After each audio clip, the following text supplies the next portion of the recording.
everyone, and welcome back to the Screen Society podcast, a podcast that covers all things TV, movies, and anything you can get on the screen.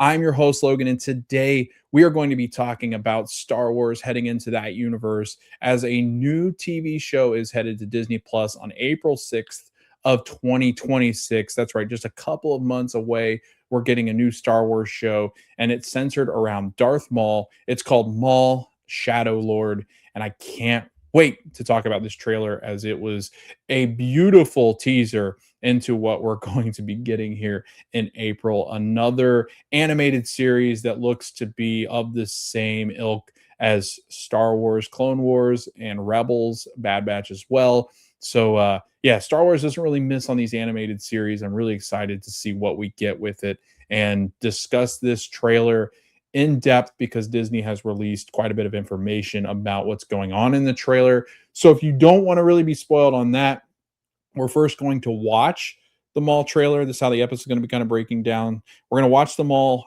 trailer together here on the podcast. So if you are listening to the audio version, we are also on YouTube. I do post videos over there, so make sure to like, subscribe, and comment over there. Helps people find us. But I also do the audio versions on Spotify and Apple. So if you just want to listen along, that is totally fine. But for this first part, you might want to head over to YouTube to check out. And I know you probably have already seen the trailer by now because it's been a couple days. I'm recording this on Sunday. I think it came out on Thursday or Friday. But yeah, I didn't have time to really react to it. I'm sitting down to record the podcast or a bunch of things today. So I thought I'd jump on here and record a Star Wars specific episode. So if you're not interested in Star Wars, you can hit next. And it should be an episode about The Pit. If you're looking for The Pit recaps, which is the HBO show, that is also something that we are covering on this feed, as well as A Night of the Seven Kingdoms, which is a new Game of Thrones show. Just a little bit of drops there so that people can find that information. But this is a Star Wars specific episode today, as we will be discussing, recapping, and reacting to the new trailer that is out. We will also be talking about the news that Kathleen Kennedy is no longer with Lucasfilm as far as a more of a president of Lucasfilm position. I know that she's going to stay on somewhat as an advisor to Dave Filoni and Lin-Manuel Brennan. I know that they'll have those connections, but she's not really going to have her hand in anything as far as Star Wars is concerned, or Lucasfilm. Dave Filoni and Lin-Manuel Brennan step in as the new Star Wars bosses, so we will break all of that information down and where they come from. We'll also discuss some of the new projects that are coming out that were greenlit by Kathleen Kennedy and crew, and then we will also talk about what's coming up as far as Star Wars is concerned on this podcast. So let's get into it. Let's launch right into the Maul trailer, as it is front of mind, I think, for a lot of Star Wars fans. This is going to be really exciting. I think that we're going to really enjoy this show because, again, it has that same kind of feel that Clone Wars had, that Rebels had, and the Bad Batch. So let's take a look at the new Star Wars TV show trailer that dropped just this last week.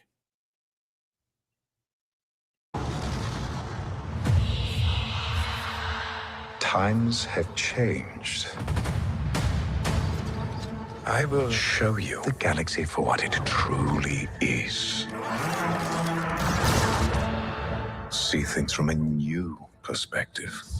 I love that we're getting on what's happening. Is this what our future holds? Always running. We have a Jedi. I And this invite is you after. to look more closely. What are we dealing with? Good question. And I offer you an opportunity.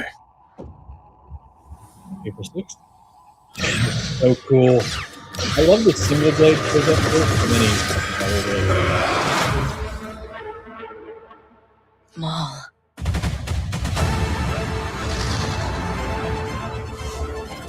We have all been made to suffer. We survive, but do not live. Love that one.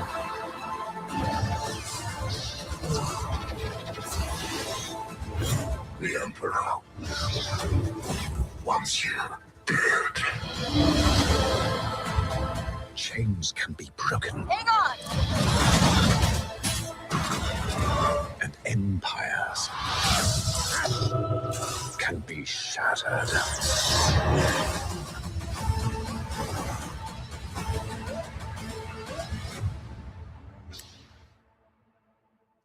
Chains can be broken, empires can be shattered.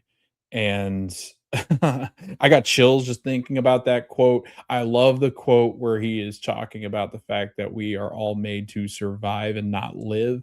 What a fascinating way to look at life in general. And I think Maul shows you right there, and especially because he is narrating this whole trailer, we get such an introspective of like what is or introspective of what is Maul thinking, that internal dialogue, but he is clearly talking to someone, and we'll get into who I think he's talking to.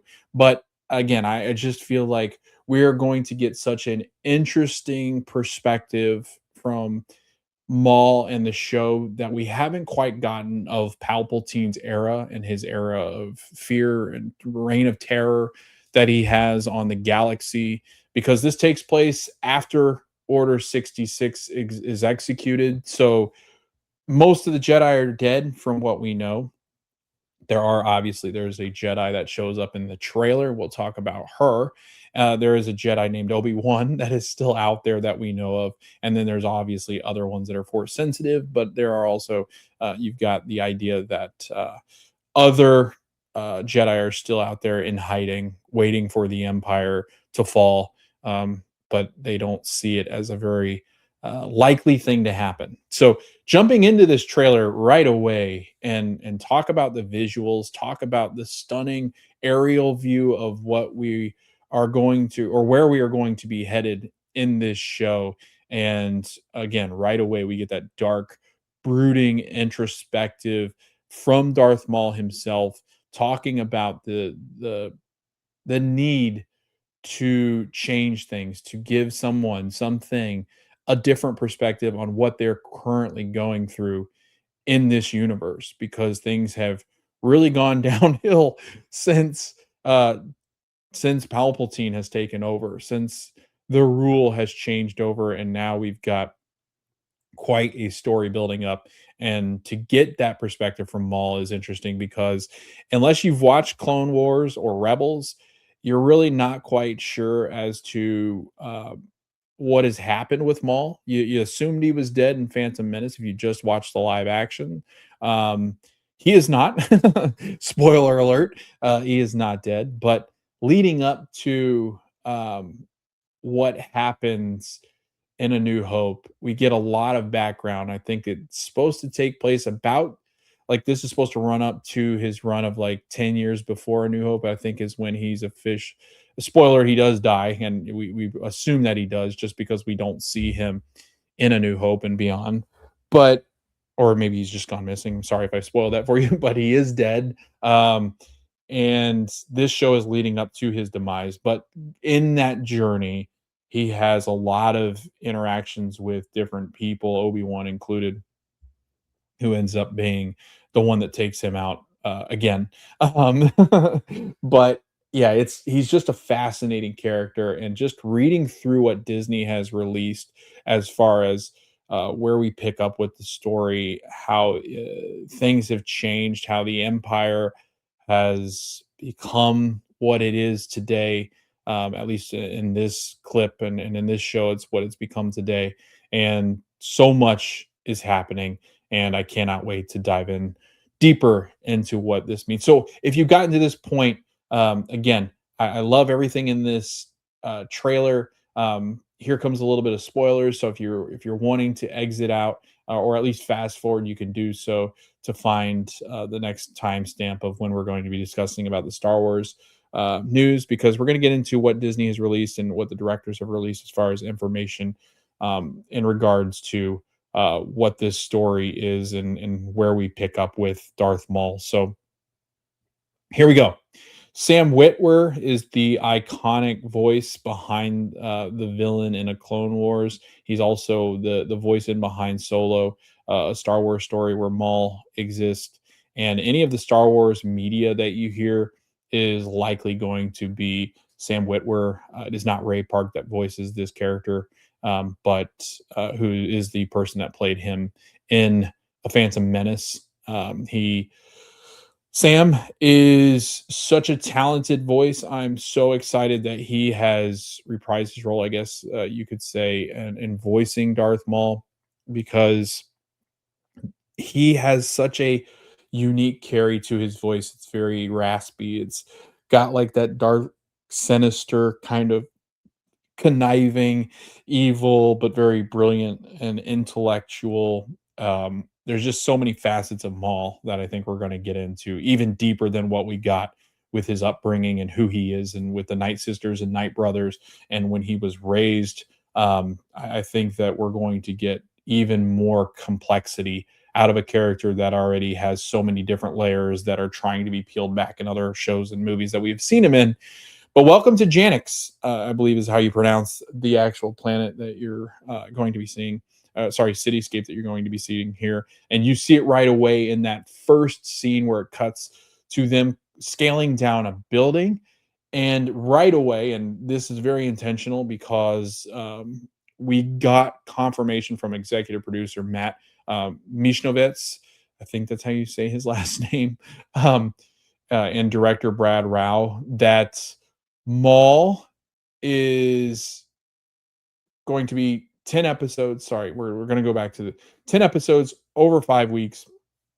And right away, they confirmed that they wanted this to feel like a very fast-paced series. We're going to get action-packed thrills, kind of like that roller coaster that you get on, where it's paying homage to the classics of the day, and then riding out to the end of the roller coaster, you get into everything that's happening throughout this character's journey. And there's a lot of ups and downs with Maul, obviously, and the characters that he interacts with. But Janix is supposed to be very similar to Gotham, and also similar to the layers that we see in other Star Wars projects.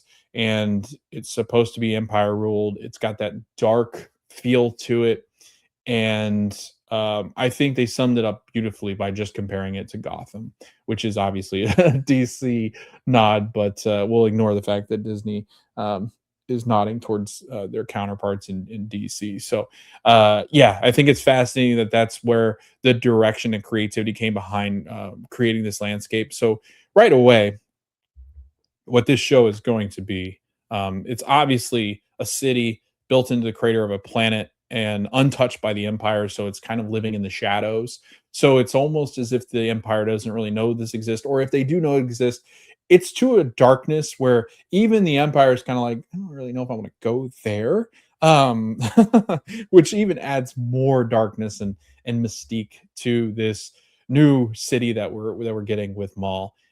It's a rich environment from crime and gangsters, as Mishnovitz lovely quote over here on StarWars.com.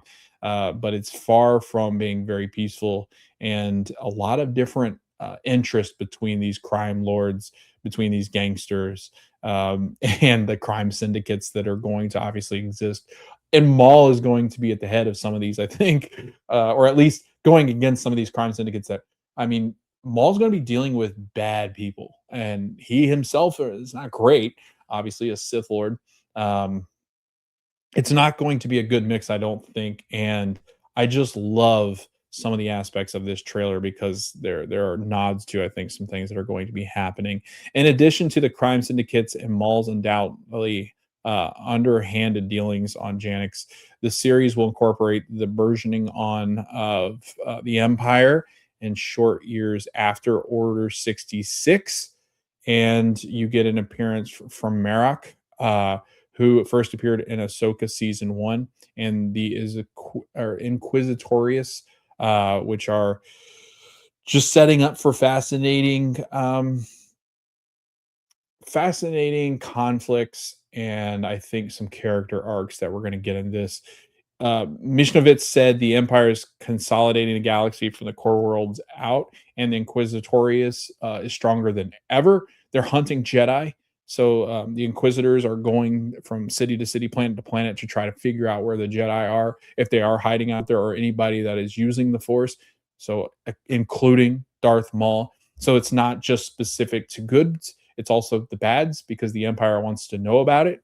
And obviously, any kind of force bearing person is going to be a threat to Palpatine. I love the way that Star Wars has kind of set this up, as we see in the trailer, of Darth Maul talking to who I believe is the Twi'lek that we get in this trailer, and we'll get into who she is soon, a Jedi, and someone that is force sensitive, obviously. I think that we get a really, really interesting look into the head of Darth Maul when he's explaining being betrayed by Palpatine, which he has been betrayed. He's basically been ousted by Palpatine, and Darth Maul is now on a mission to destroy Palpatine and this version of his empire. Darth Maul is not turning to the light, right? He's not really looking to join Jedi. What he's trying to do, I think, is recreate this galaxy in a way that he wants and sees fit. I think this whole show is going to be about him wanting to change the direction of the way this is going and the empire is going. He wants to be the one in charge, which is obvious because every Sith Lord, I think, known to man has at some point tried to overthrow the Emperor or whoever the Sith leader is at the point. He is always trying to, they are always trying to destroy each other. So there can only ever be one that really is in charge. And I think you see that through the eyes of Darth Maul, who now believes that he's been, which he has, he's been betrayed by Palpatine in this empire, and the world has just kind of done him wrong, and the galaxy has done him wrong, and now he's looking to turn the tides and take over. Darth No More, cast aside by his Sith master Darth Sidious and forged from the fire of the Clone Wars, reintroduces Maul as we've never seen him before. Rao said that we are having the best time working with Sam Witwer. He brings such an interesting depth to the character of Maul and his knowledge of Star Wars. He's been really awesome collaborator to keep Maul authentic for us. One moment from the trailer sees Maul taking part in a tea ceremony, a moment of calm contemplation for a character usually known for his ferocious combat. Ralph continues to say, we are, all of us, including Sam, surprised at the new facets what that are finding Maul on in this show, which we're sure the fans are going to be delighted with. Um, just the art alone, and the art director Andre Kirk and Rao worked together to design this tea set. And that moment where in that trailer it shows a lightsaber behind, but beside the tea, and he's having this moment. I think that's where he's having this discussion with whoever he's talking to about what is happening, and it is confirmed that it is Devin who is the Twi'lek that we see, who is wielding the blue lightsaber, believed to be Jedi, and Devin is. You can tell. I think it's Devin or Devon. It's Devon. I think it's Devin. Is how you pronounce it. But she is in this trailer. You can see her, even just as all Jedi, I think, do have that battle between dark and light, and what she is truly going through. And I think that they do such a nice job, Andre Kirk, the art director, of that scene where she is kind of up against a grate, where it shows the red of the light. It's not a lightsaber, but it's a red light that shows up on her face. It just, I think it foreshadows the fact that she is going to join forces with Maul. I think that this is a Twi'lek that is going to have reached her in with what she believes as a Jedi. She's going to be challenged in the things that she sees. And Maul is very convincing, as most Siths are. They're so convincing, and talking to people that have been challenged by the dark side to join them, because Maul's able to tap into a darkness that I think so many can relate to. Even as audiences of this show, we've all had those dark moments, right? Where we thought things that maybe we regret, or maybe think, man, maybe we shouldn't think that. I think it would be ignorant for us to ignore the fact that, like, everybody's capable of something dark, and everybody has had some kind of thought that might be dark, but we obviously don't go to it, right? Good humans, good people, good beings don't go towards the darkness, they go towards the light, but are oftentimes faced with things that could change them into dark people. Oftentimes you think of grief as being one of those things, and I think that's something that Maul has grown up with, and that's something in his background. If you are interested in more of his backstory, maybe we'll do more of a backstory type episode. I probably have to have Jordan on, who is one of my co-hosts on other podcasts. We probably have him on to really explain, and we can talk through his backstory together, because I think it is an episode that probably will, and maybe we'll do that leading up to Maul, where we'll talk about Maul's backstory as a nice segue into the show itself. So once we get closer to March or April, look out for that episode, as we'll get into maybe the psyche and just catching you up on who Darth Maul is. But essentially, he is born and raised in a place where darkness is always around him. And as a child, he joins Darth Sidious and Palpatine. Um, and Palpatine basically raises him as he did with Anakin. I mean, Anakin was very young, and when Palpatine started to have interactions with him, and as Darth Sidious, he has major influence on what these Sith Lords have become. I mean, Darth Sidious has raised some of the darkest characters we've ever seen in film, and a lot of that's due in the fact that they deal with a lot of anger, suppression of anger, and feelings. And Darth Maul's a little bit different, I think, because while raised by Night Sisters and Night Brothers, and he's had those moments of darkness where he comes from in Dathomir, I would say that Palpatine is more influential on his upbringing and the darkness that surrounds him. I'd be really interested, and maybe this is something that Lucasfilm is interested in doing or has had discussions in doing. And I'm not the biggest in getting into a lot of the weeds with the Star Wars rumors. I know some of them, but I think a Palpatine show is justifiable here, because I think it would be really fascinating to see where we see Palpatine being raised by the dark side, and more of his background, because it is so fascinating the way that he is able to manipulate and to coerce some of these Sith Lords into joining him. And at times of, like, he really preys on their weaknesses of being angry or scared or hurt or betrayed by their masters. So that's when he swoops in. And Darth Sidious is so fascinating. So I think a Palpatine show would be great. But anyway, getting back to what we see in the trailer, this whole thing is Devin's a young person, as Mishnovitz says. She's living through challenging times and realizes that the future she once thought she was going to have is no longer possible, and she has to adapt. The Jedi are dead, according to all. We don't know, or at least she, I don't think, knows if any of the Jedi have lived. And I'm assuming she had a master at some point. So she's conflicted between, what's right and what's wrong. And I think as a Twi'lek who is younger, as we saw with Ahsoka, because again, she's out there. I don't think it's fair for Devon. Uh, and I should have looked up how to pronounce her name. I think it's going to be Devon, but she just she doesn't have anybody that is an authoritative figure to really, like an adult or somebody that's gone through this, a Jedi master. She's more of a Padawan, where she has somebody to direct her into what those teachings are and why they're right and what is wrong. So I think she's going to be an interesting target for Maul, because she's somebody that seems easily persuaded. And, I think an interesting quote that she says as she's running is that spaceship is coming down, the stormtroopers are shooting at them, and she turns and says, is this what life is always going to be, us running? I think something that could save her from running is joining such a force as Maul, who can protect, but also who can teach her the ways of the dark side. Will she see it as the dark side? I don't know. Like, I don't, we don't really know too much of her past.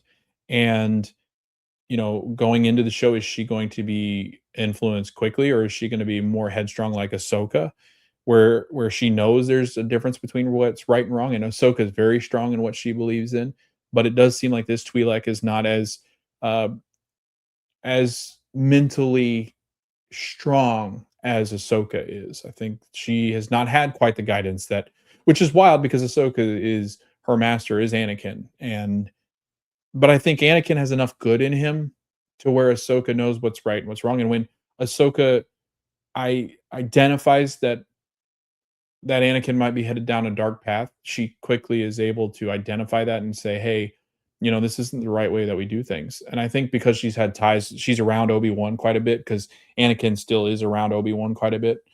because it is his master, and they're oftentimes together. And even Yoda, I think Ahsoka is enough, around enough people to know what's right and what's wrong, and she's raised in a way that she knows what's right and what's wrong. So I'm interested to see if Devin has that same kind of background and where she comes from. Like maybe she is a younger person that was taken from whoever she was, one of the Twi'leks, or maybe she has a master that wasn't quite forceful enough, or whatever it might be. So really interested to see what her dynamic is. That we get her in as a new character in the shows.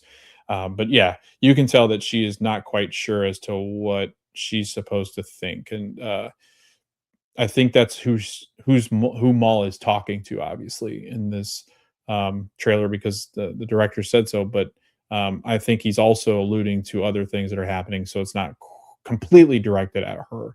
Maybe some of these lines are not from when he's talking to her. What else? What else? What else? Uh, Created by Dave Filoni. You can see just the art itself looks very Clone Wars. I mean, just the fact where he's got the hood up and he looks so good with that hood on, and the double blade from his lightsaber. He's just a fascinating character. I think Maul again has so many things going for him that make him an intriguing person as the lead. And there's a lot of people in this show that you or even in this universe that you couldn't really make a show out of unless you really expand their story. Maul, even though is not a very vocal person in Phantom Menace, but is much more so in Clone Wars, Rebels, and Solo. You get a lot more of his background and what he thinks, and he is a lot smarter than I think some of the other villains that exist in the Star Wars universe. He's very calculated, very wise, and arguably one of the more capable Sith Lords. I think maybe besides Palpatine, he'd be the one I'd be more scared of. He seems to be more warrior, more ninja, more assassin than like a Darth Vader, who is much more meticulous and kind of the puppet master. Uh, Good with the sword, but like not to Maul's level. Like you give me Maul and Vader, I'd probably pick Maul just because of how quick he is and how conniving and yeah, he's just kind of that villain that makes your skin crawl a little bit, but you also empathize with him some, especially when it's weird that to say this if you've only seen Phantom, but if you've seen Clone Wars and Rebels, you kind of empathize with the guy. Like you empathize with the fact that like he had a tough upbringing and he's never been allowed to really think what he wants. And when he's able to think what he wants, he does have some good in him, but it's to a point where it's like the good in him is for the benefit of him, not really the good of him is for the benefit of others. He's a very self-centered type of person, or being, I guess, not really a person. But yes, he has this idea where he wants to create this crime syndicate, reshaping the galaxy, and he doesn't really talk about fighting Jedi. He's more about like anybody in my way, I want to destroy. So he's very disillusioned. And I think that's going to also be the same for Devin, who will join us as well. But Revenge Against the Empire is ultimately what I think Maul is looking for. And as this trailer goes on, I think he's talking about the things that he wants to do that really is driven by hatred and anger, which is key for a Sith.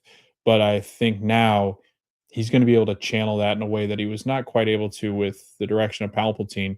And I think he's quite a threat to Emperor Palpatine because he knows things, um, and I think he's much more capable of recruiting others to help him more so than like an Opress. 'Cause Savage Opress is essentially the one I think now under the tutelage of Emperor Palpatine. I think who you know will ultimately that's who ultimately leads to Maul being ousted by the Emperor. But now Palpatine will also have Vader under his wing, as Opress has now gone. So we shall see where that picks up. Where if we get some interactions, I don't know. I didn't really look to see if Palpatine and now Vader will have a lot of interaction. But I'm assuming Vader is going to be in this. Like I would assume that he will, but I don't know that for sure. Like I don't know. I don't think it. everything that I've looked at, I've not seen any mention of Anakin slash Vader being mentioned. So I guess we'll find out. Shadow Lord is set early on in the reign of Palpatine's empire, at least in season one. The question is, how much time will it cover? Will we see Maul grow to become master of the powerful Crimson Dawn organization, as he is in Solo, uh, which is set roughly 10 years before A New Hope? So we're right up against A New Hope if we do see him throughout the seasons get to that point of being the master of Crimson Dawn. Uh, do we focus on his death, even though we've got it in other show? Like, are we going to get something, that kind of works up against his death? That's the thing. I like, because they've already covered his actual death. Uh, I don't know if in this show we really get that close to when he dies. Like, I don't know. I just don't know timeline wise where this show can go, how long it can go, and like what can we deal with if we're I'm assuming it's not going to focus on the death because it already has. Like, they've already covered that. So we'll see though. But yes, Devin Azara is the Twi'lek Jedi who could be Maul's new apprentice. Maul will introduce a number of new characters to the Star Wars canon, but probably the most important of these is Devin Azara. From what we glean from the trailer, Devin is one of the Jedi who survives the Jedi Purge, only to find herself on the run and battling against stormtroopers with the Sith Inquisitorius. Uh, it appears that Devin becomes an unlikely ally to Maul in this series, so maybe she's not one that converts to the dark side, but works together with Maul because she knows that they have a similar kind of approach to a goal that is somewhat similar in taking down the Empire. But again, they have different ways. I think they're probably thinking about what will happen if they do. Um, I think Devin is trying to find other Jedi probably and trying to identify the fact that maybe she isn't the only one left. I think Maul obviously is just trying to get revenge and take over and reshape the world as he wants and the universe as he wants, which is not good. So I think that's going to present good versus evil there, because I'm trying to think of like who could they bring in to kind of combat this. And it's not going to be Palpatine because we don't like Palpatine. I think just based off of what we've seen and what I've read, I don't think Devin is going to have that um, want to join it, but is challenged by the dark side. So we'll see. We'll see if that's the case. But it is, the more I think about it, you got to have some good in this story, and I just don't know where that comes from unless you have Devin remain good. Um, Devin's a young person living through challenging times and realizes that the future she once thought is no longer possible, meaning that the Jedi are gone. Maul is certainly fond of recruiting minions to become his latest Sith apprentice. He did it with his brother, and he tried to do it with Ahsoka on Mandalore. We suspect that similar opportunity is going to be presented to Devin. Whether we ultimately see her join the dark side or not, I think that's going to be a key series that they focus on in season one. Maul will face plenty of opposition.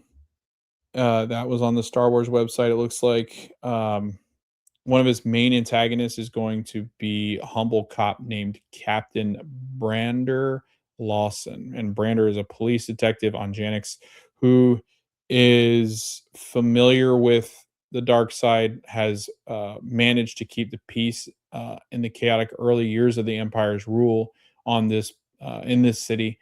But obviously, Maul is going to challenge that. Brander wears a uniform similar to that of Kyle Solar's Cyril Karn in season one of Star Wars Andor. That gives us a clear picture of what his placement is in the law enforcement hierarchy. He's not an imperial officer, but part of the local Janix police force.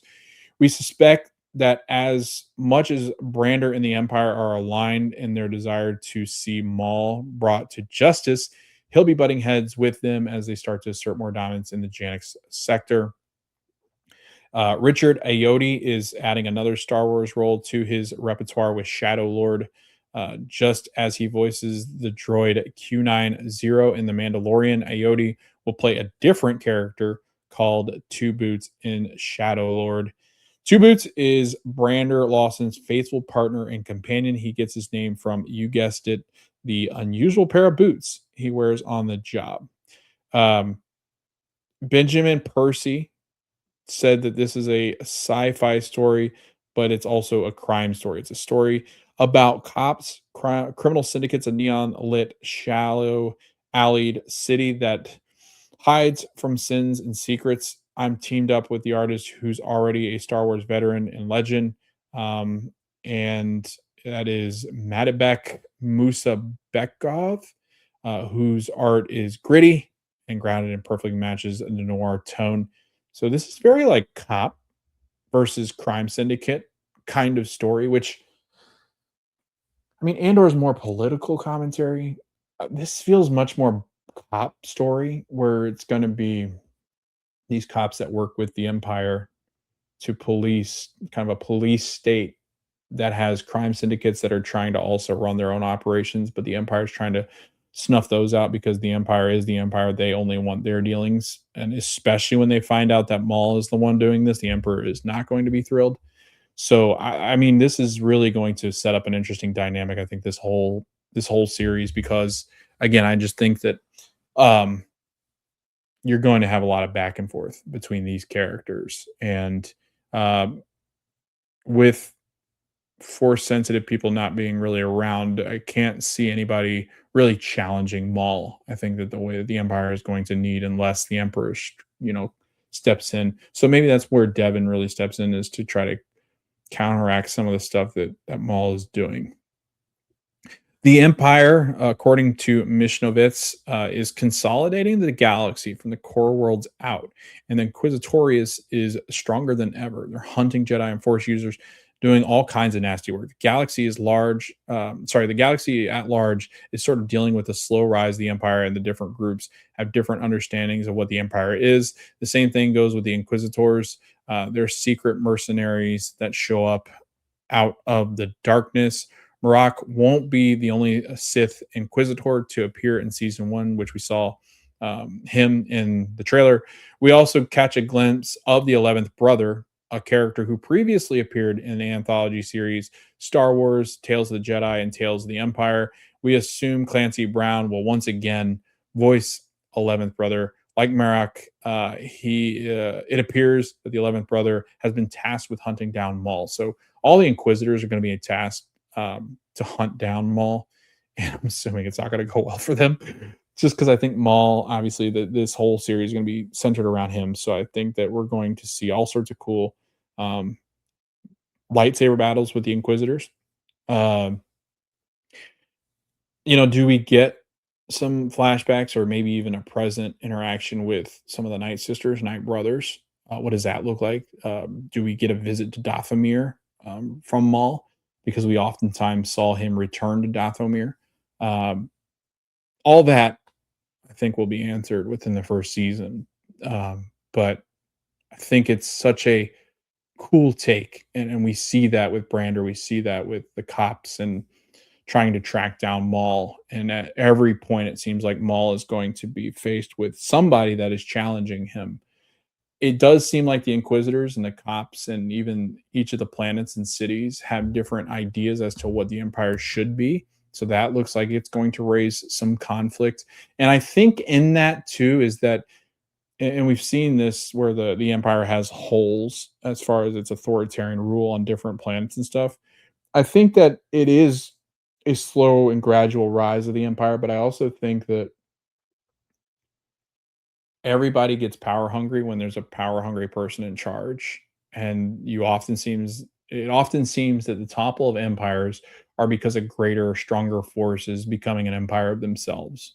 So it's a very dog eat dog cannibalistic type of idea when you're talking about empires and governments, and the way that governing bodies rule over their people or their universe or whatever it might be in these instances, is that you see a lot of that. You see a lot of cannibalistic, very individualistic ideas as to what real power, true power should look like. And everybody wants power once power is allowed to exist. So it's a fascinating commentary on the real world. I think as the audience, I think we can really see that today in today's world. I think you're seeing just power meet power in all sorts of instances, and this shows in our TV shows now that we're watching. But fans seem really pumped about Maul. Everything on X, especially the trailers and the artwork of that teaser trailer, and you can see that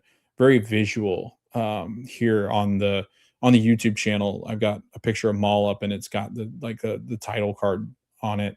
It's such a beautiful piece of artwork. It's very paint, blood, tribal type of look, um, and very crime syndicate, very dark, gothic type of look, and that's what Maul just kind of represents. So I think just everything that I've read online, I mean, to the trailer, people are pumped, and I know there's a lot of excitement around the animated series, but not as much as live action. Obviously, I think some people are kind of put off by the fact that animated series are typically geared towards a younger audience, but I've never really felt that's the case. I think it does both. I think Star Wars is really good at that. I think they're very good at gearing the dialogue and some of the action towards a younger audience so they can understand it. But there's so much depth to the characters and the character arcs and especially the dialogue and stuff in Clone Wars and what they tackle with. There's focus on like mental health and like identity in Clone Wars, and I think you see that, and you're going to see that quite a bit with Maul. So I mean, that's a very deep thing. It's for adult audiences. So this is for everybody. I don't like when people are like, "Well, that's animated, so I'm not going to watch it because that's for kids." It, especially in Star Wars and anything Disney does, their animation is going to hit you in a whole different, deeper type of level, but it's still enjoyable for children too. So it's great. It hits all audiences, which is fantastic because you want to continue to grow the Star Wars universe when it comes to the fans. But yeah, this is just a perfect blend. I mean, Dave Filoni, Sam Whitmer, I think the collaboration, the writers on this show, it's going to be mark it down. It's probably going to be the most popular animated. I'm going to hot take it here. I think it's going to be the most popular animated series um, that Lucas and Star Wars has done. I'm going to say that right now. Uh, just because of just the reaction that I've seen online, there is such a need and want for a story for Maul, and this has been long rumored. I mean, there were movie rumors that he was getting his own movie. There's been all sorts of things written, comics and novels that have covered just the whereabouts of Maul. Because again, at the end of Phantom Menace, it was believed that he was dead, but years later, it was confirmed that he was not dead, um, which I think was sort of a reactive to the fact that a lot of fans really liked him. So obviously, the powers that be were like, you know what, maybe we should bring him back. He sells, so I think that's ultimately why. But he's also just a fascinating character, and I think as they've started to write him in other shows, they're like, man, he's a really fascinating character. They kind of had to get rid of him in Phantom Menace or make us believe that he's gone, where he's not really interested in helping. And now I think with his backstory and what happens in Clone Wars, Rebels and Solo, I think you see why he disappeared and wasn't interested in helping the Empire, because he's trying to fight the Empire before his death, his real death, the second death.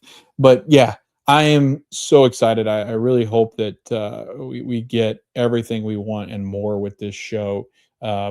It just has such a great look to it already. I mean, just looking at that trailer, looking back at it, just the darkness, the Gotham-like feel, the fact that he's kind of he's a shadow lord. He lives in the shadows. You don't know much about him. There's a darkness to him, and a shadow is it oftentimes just there's shadows everywhere, and it kind of seep through and really expands. And the darkness that he has, I think we'll start to see really take its toll on this city, even though it is mentioned as a dark city as it exists currently. So really excited about Maul. I can't wait for more. I'm sure we're going to get another trailer at some point as we approach March. There were rumors maybe that there would be one during the Super Bowl, but I think now we've obviously gotten the teaser. I don't think we're going to get another one.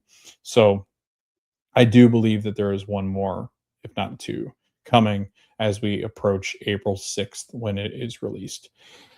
On to the news portion of this episode. We're going to talk about uh, the news that came out that Kathleen Kennedy is being replaced at Lucasfilm. Uh, she had announced that she would be stepping back, and now it is confirmed.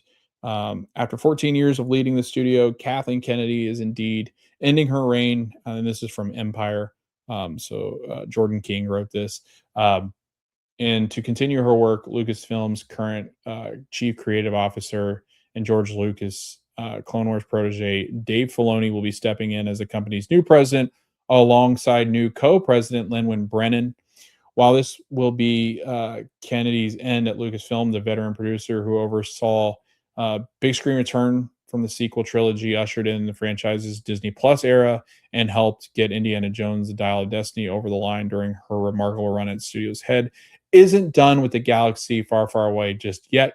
Kennedy is still going to be producing movies, including The Mandalorian Grogu and Star Wars Starfighter, the latter of which she herself announced on stage at Star Wars Celebration in Japan last year.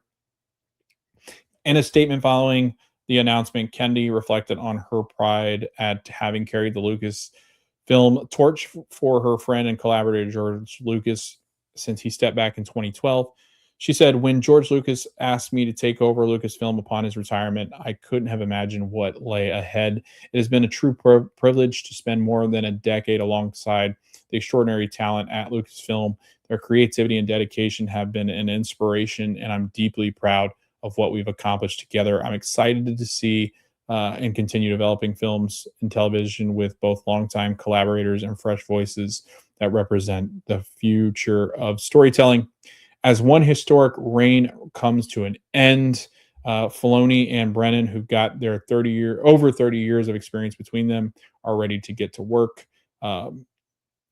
Filoni was quoted saying, "My love of storytelling shaped my films of shaped by the films of Kathleen Kennedy and George Lucas. I never dreamed I would be in a privilege to learn the craft of filmmaking from both of them. From Rey to Grogu, Kathy has overseen the greatest expansion in Star Wars storytelling on screen that we have ever seen. I'm incredibly grateful to Kathy, George Bob Iger, and Alan Bergman for their trust and opportunity to lead Lucasfilm in this new role, doing a job I truly love. May the force be with you." Brennan, who started out at ILM in 1999, rose through the ranks to lead the VFX company and has been with Lucasfilm general manager for over a decade now. Echoes Filoni's same sentiments. "Lucasfilm has played such a meaningful part in my life. It's a community of inspiring storytellers with a rebel spirit like no other, and I'm honored to join Dave Filoni in leading us forward. I have been in the fortune to learn from George Lucas, Kathleen Kennedy, Alan Bergman, and the unwavering faith in Dave's creative vision for the next chapter in this studio's story legacy." Uh, with Star Wars' first cinematic release in almost 7 years, just months away, a whole array of projects from Simon Kinberg's planned trilogy to James Mangold on hold Dawn of the Jedi to the hopefully not quite dead yet Hunt for Ben Solo, which seems to really be dying, and then very much a live Rey movie at various stages of development in the pipeline and and the franchise's big 50th birthday celebration ahead next year. Fans are going to be looking forward to Filoni and Brendan hitting the ground running. Oh, long-winded reading a lot of the article. Again, we're getting a lot with these three. Filoni and Brennan have such a great direction. Obviously, they've worked together in special effects. They've worked together in writing and producing. They have worked on shows like the Clone Wars, Mando, Grogu, Rey, the new trilogy that now exists, the sequel trilogy. Working on upcoming projects.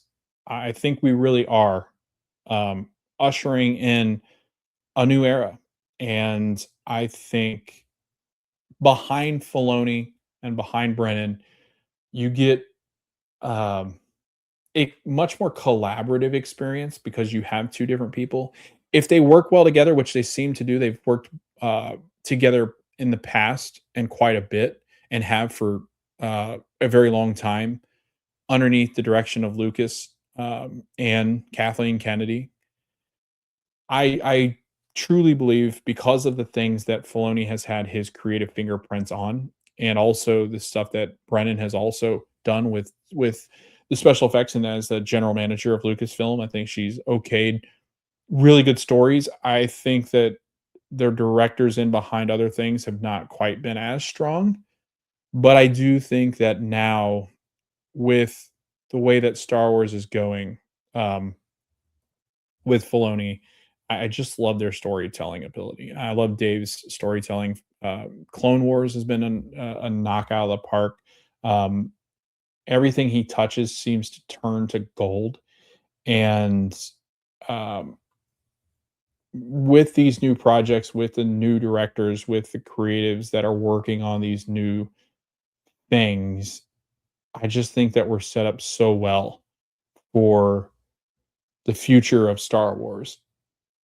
Um, One of the critiques I really had, um, I do think Kathleen Kennedy had the ultimate stamp, and I do wonder creatively, and obviously they're all going to say nice things about one another. I do wonder how much of it was crowd response, how much of it was, and she had mentioned at one of the interviews that she had talked a little bit about just she loves and respects Star Wars fans, but she said that there is a, obviously we're all aware of this, there's a very loud small section of the fans that have made the job kind of hard for her.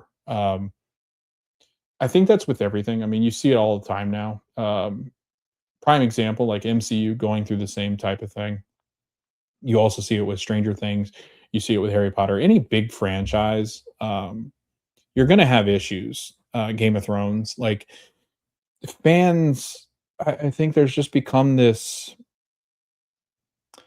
expectation as a fan of like everything needs to end the way you want it to, or you see it as bad writing or bad directing.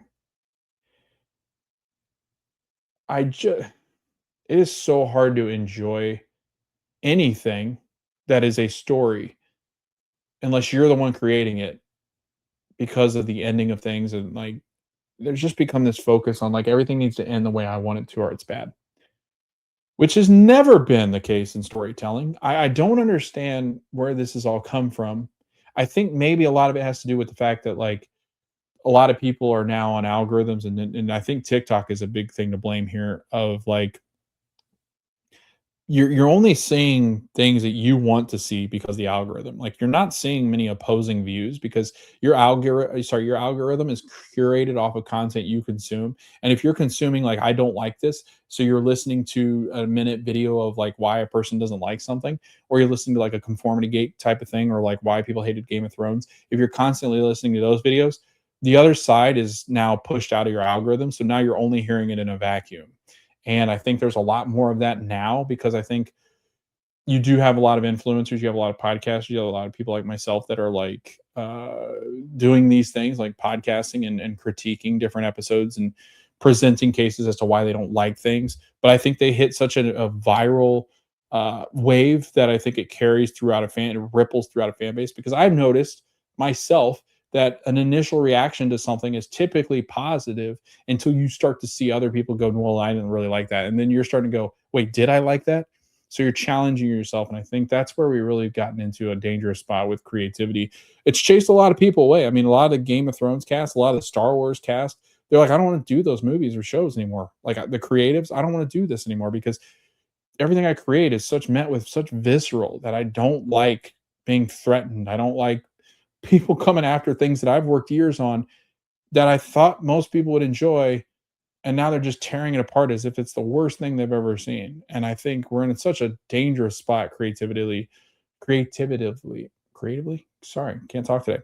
Creatively, because AI, because of the ability for people to create alternative endings that other people enjoy. I mean, it's becoming such a really hard thing for these creatives to want to do. I mean, imagine if you were constantly critiqued at your job and told you're not doing what people want you to do. You probably wouldn't like your job anymore. You probably wouldn't want to come back to whatever that project is that you're working on. So I think we've got to be better as fans. I think that it's something that, um, these people aren't taking these things and trying to purposefully hurt its fans or like tell a bad story. They're trying their best to tell a good story. Sometimes it just misses the mark, and it's okay to move on from those. You don't have to go completely aham for like just knocking everything over and just terrorizing people because you didn't like something. Um, it's just not something that we need to do, and it's something that I think it's a real struggle right now creatively. But going forward, I'm really excited about the direction Dave Filoni's Mando universe. I think that's exciting. Charmin obeyed Shinoi's New Jedi Order, Ray movie, whatever it might be. I'm looking forward to that. Simon Kinberg's Star Wars trilogy, which seems to be focusing on outside of the saga of the Luke Skywalker saga. The Skywalker saga needs to be, I think, put to rest for now. In these new trilogies, like tell us another story. The galaxy's so large. Skeleton Crew, I liked it. I know some people didn't, but I think it tells a new story that you're not expecting the same characters to exist. On hold or status unknown, you had that hunt for Ben Solo, Taika Waititi's Star Wars movie. You have the Dawn of the Jedi movie from James Mangold, seems to be on hold. Lando's movie seems to be on hold, but I've heard some positive news there where it seems like the writers there, I think it's Donald Driver's actually helping write some of that, it's starting to get some more positive press where it might not be on hold. I think it's more status unknown. Rogue Squadron movie, The Mandalorian, obviously, the Book of Boba Fett. Like, are we getting other seasons of them, or is like the movie the end of the Mandoverse for now? So we will see. I'm interested to find out like what their first project will be with Kathleen Kennedy gone and Dave Filoni and with Brendan stepping in. I just want to know, like, I want to know what their first green light will be, because everything right now has been greenlit in the past. So we shall see. We'll update you on any news that we get as this becomes more and more of a thing where we're getting more information from Brendan and Filoni. And I'm just really excited about that news and what's happening with Lucasfilm. And thank you, Kathleen Kennedy. You gave me one of my favorite Star Wars things ever in The Mandalorian. So I appreciate her for everything that she's done. And although there are some things I didn't like in the era, there are a lot of positives that I'm taking out of what Kathleen Kennedy has done in her work with Lucasfilm. So really excited. Thank you again for listening to this episode, watching along with me and breaking down that Maul trailer. I know we're going to get into more background of Maul and give you some of that insider stuff as we get closer and closer to the show to kind of catch up on what would currently be going on with Maul as we enter into his new TV show leading up to the quick aftermath of Order 66.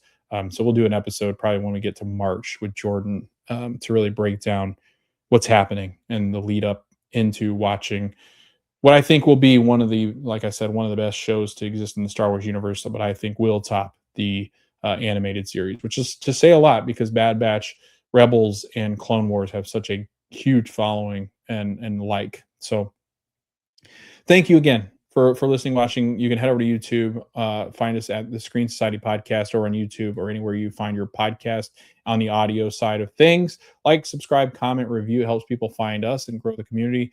You can find us over at the Screen Society Podcast on X, Twitter, whatever you call it, Instagram, Facebook, and on TikTok. I'm going to hopefully start posting on TikTok sometime today or this week, and hopefully some clips from this episode where we talked about the Maul trailer. But I'm really looking forward to getting into social media more and posting out more of our content and creating more content. I usually record all things on Sunday. So if any news breaks in between, that's what's happened. But thank you again for listening. Thanks for watching. We will see you next time. I guess if you're going to listen to the next episode, it'll be The Pit, which will be that HBO series that is one of my favorites. So thank you again. We'll see you in the next episode.